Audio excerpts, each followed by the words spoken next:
नमस्ते दोस्तों। अगर आप भी किसानों के पक्ष में हैं तो आज का वीडियो आपको झकझोर कर रख देगा। जिस देश में किसान को अन्नदाता कहा जाता है, उसी देश में जब वह अपनी जमीन और पानी बचाने के लिए 10 महीने तक शांतिपूर्ण संघर्ष करता है तो बदले में उसे पुलिस की लाठियां मिलती हैं। तो सवाल उठना लाजमी है, क्या हमारा विकास किसान के खून से लिखा जाएगा?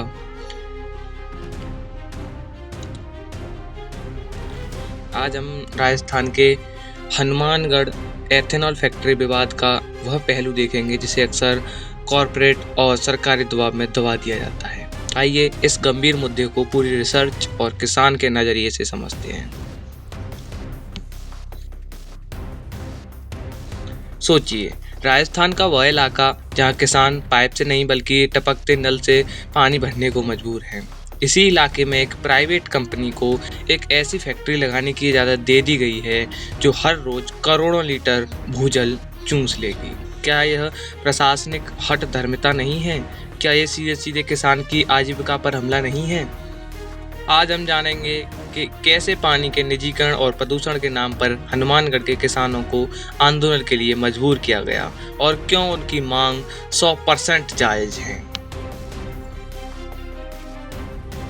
ये विवाद एक रात में खड़ा नहीं हुआ।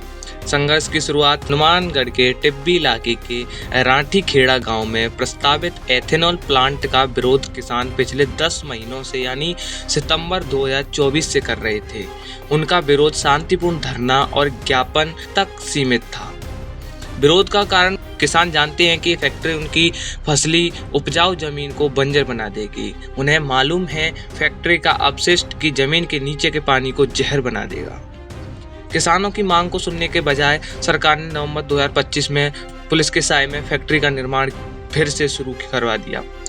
अब जब शांतिपूर्ण आंदोलन के नेताओं को हिरासत में लिया गया तब किसान सड़कों पर उतरने को मजबूर हुए। 10 दिसंबर 2025 को हुई हिंसा किसानों द्वारा शुरू नहीं की गई थी। ये प्रशासन की मनमानी का परिणाम था। जब किसानों को लगा कि उनकी बात सुनी नहीं जा रही और उनके विरोध को कुचला जा रहा है, यह गुस्सा फूट पड़ा। इस हिंसक झड़प में 70 से ज्यादा किसान घायल हुए, जिनमें महिलाएं भी शामिल थीं।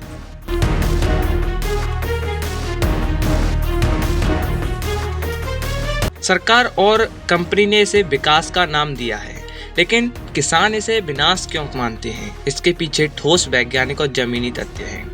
पानी की चोरी, जमीन की बर्बादी, डराने वाला गणित। किसान संगठनों SKM के अनुसार एथेनॉल बनाने की प्रक्रिया में 1 लीटर एथेनॉल के लिए औसत 10 से 17 लीटर पानी की जरूरत होगी। इस प्लांट की क्षमता 1,32,000 लीटर एथेनॉल प्रतिदिन है।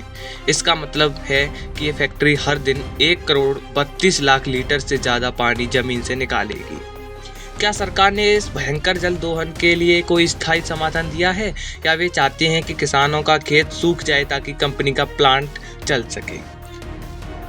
कंपनी इसे जीरो लिक्विड डिस्चार्ज प्रोजेक्ट बता रही है, यानी कोई दूषित पानी बाहर नहीं आएगा।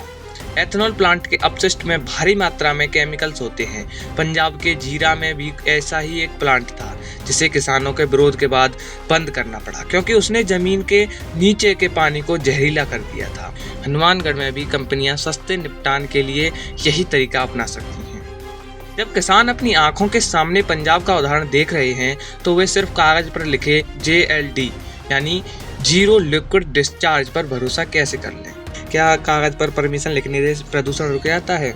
ये प्लांट एक ऐसे इलाके में लगाया जा रहा है जो कृषि के लिए सबसे उपजाऊ माना जाता है। किसानों की मांग है कि अगर एथेनॉल प्लांट लगाना ही है तो उसे किसी बंजर या अनुपजाऊ जगह पर लगाया जाए जहां भूजल का दबाव कम हो।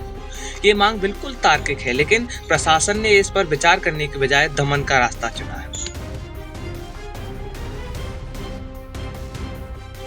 इस विवाद का असली रूट काज है, किसान की नहीं, कॉर्पोरेटिंग के मुनाफे की फिक्र। एक तरफ किसान को एंटी सोशल एलिमेंट यानी असामाजिक तत्व कहकर उन पर 1000 से ज़्यादा मुकदमे दर्ज किए जाते हैं, वहीं दूसरी तरफ 450 करोड़ की फैक्ट्री को बिना स्थानीय सहमति के थोपा जा रहा है।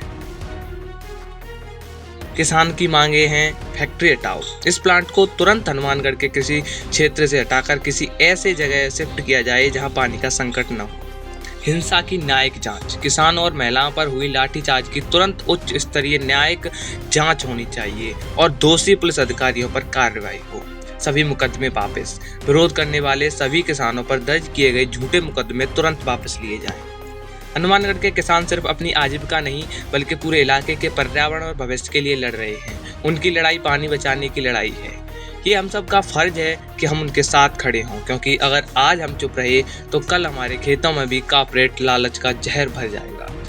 आप क्या सोचते हैं, क्या किसान सही कर रहे हैं? कमेंट में अपनी राय जरूर लिखें। मिलते हैं आपसे नेक्स्ट वीडियो में, तब तक के लिए जय हिंद।